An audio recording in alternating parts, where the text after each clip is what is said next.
TV ન્યૂઝમાં આપનું સ્વાગત છે। સ્કૂલમાં અભ્યાસ કરતા બાળકોના વાલીઓ માટે એક અત્યંત ચેતવતો કિસ્સો। સુરતની શાળામાં આચાર્ય અને શિક્ષિકાના ત્રાસથી કંટાળી 14 વર્ષીય વિદ્યાર્થીનો આપઘાતનો પ્રયાસ। સ્કૂલના શહેરના સિટી લાઇટ વિસ્તારમાં આવેલી એક અંગ્રેજી માધ્યમની શાળામાં અભ્યાસ કરતા બાળકોના વાલીઓ માટે લાલબત્તી સમાન એક અત્યંત ગંભીર ઘટના પ્રકાશમાં આવી છે। આ શાળામાં ભણતા 14 વર્ષીય વિદ્યાર્થીએ તેના જ આચાર્ય અને એક મહિલા શિક્ષિકા સામે શારીરિક અત્યાચાર ગુજારવાના ગંભીર આક્ષેપો કર્યા છે। છેલ્લા 1 વર્ષથી શાળા પ્રશાસન દ્વારા અપાતા કથિત ત્રાસથી કંટાળીને આ કિશોરે અંતિમ પગલું ભરવાનો નિર્ણય કરતા સમગ્ર શિક્ષણ જગતમાં ખળભળાટ મચી ગયો છે। પ્રાપ્ત માહિતી અનુસાર પીડિત વિદ્યાર્થી છેલ્લા લાંબા સમયથી શાળાના આચાર્ય અને શિક્ષિકા દ્વારા સતત મારઝૂડનો ભોગ બની રહ્યો હતો। આ શારીરિક અને માનસિક ત્રાસ અસહ્ય બનતા તેને પોતાના જીવનનો અંત લાવવા જઈ રહ્યો હોવાની એક ચિઠ્ઠી લખી હતી। આ ચિઠ્ઠી પરિવારજનોના હાથમાં આવતા તેઓ સ્તબ્ધ થઈ ગયા હતા અને તાત્કાલિક ધોરણે બાળકને બચાવી લીધો હતો। આ ઘટના દર્શાવે છે કે શૈક્ષણિક સંસ્થાઓમાં વિદ્યાર્થીઓની સુરક્ષા અને માનસિક સ્વાસ્થ્ય અંગે કેટલી ગંભીર બેદરકારી સેવવામાં આવી રહી છે। આ ઘટના બાદ ગભરાયેલા પરિવારજનો વિદ્યાર્થીને તબીબી સારવાર તેમજ મનોવૈજ્ઞાનિક પરામર્શ માટે તાત્કાલિક સરકારી દવાખાને લઈ ગયા હતા। ત્યાં ફરજ પરના તબીબ સમક્ષ જ્યારે માસૂમ બાળકે પોતાની આપવીતી અને શાળાના સત્તાધીશોના અત્યાચારની કેફિયત વર્ણવી ત્યારે તબીબો પણ આઘાતમાં સરી પડ્યા હતા।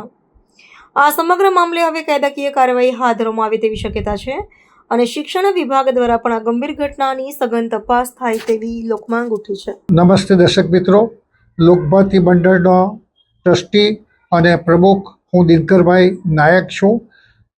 અને જે કંઈક શનિવારે અમારે ત્યાં જે કંઈક બનાવ બન્યો છે તે બાબતમાં આપ આવ્યા છો અહીંયા ચેનલના મિત્રો, તો મારે સાચી હકીકત બને જેટલી અત્યાર સુધીમાં હું તપાસ કરી શક્યો છું એ આપને જાણકારી આપું। શનિવારે અમારે ત્યાં આ જ જગ્યા ઉપર અમારી મેનેજિંગ કમિટી અને ટ્રસ્ટી મેટરની મિટિંગ ચાલુ હતી અને તે વેળાએ અમને ઉપરથી આચાર્યએ કીધું કે એક વાલી આવ્યા છે કોઈકની સાથે લઈને અને અમારી સાથે બૂમાબૂમ કરીને ઊંચા અવાજે વાત કરે છે, અમારું સાંભળવા માગતા નથી। એટલે અમે અમારા એક મેનેજિંગ કમિટીના સભ્યને તાત્કાલિક ઉપર મોકલી આપ્યા કે તમે જઈને તપાસ કરો અને વિગતો જાણવા પ્રયત્ન કરો। તે દિવસે શનિવારનો દિવસ હતો।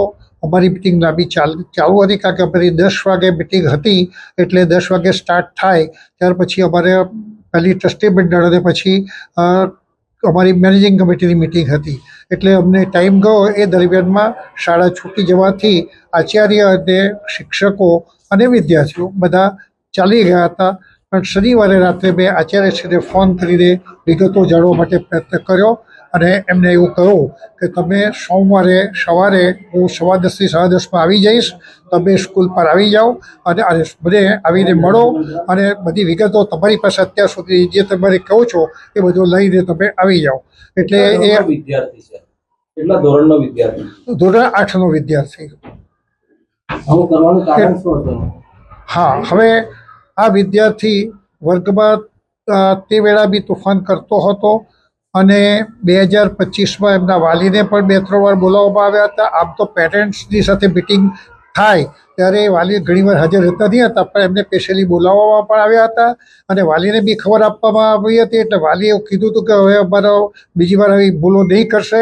એ વિદ્યાર્થીએ પણ નોટ લખી આપી હતી કે ભાઈ હું હવે ફરીથી નહીં કરીશ।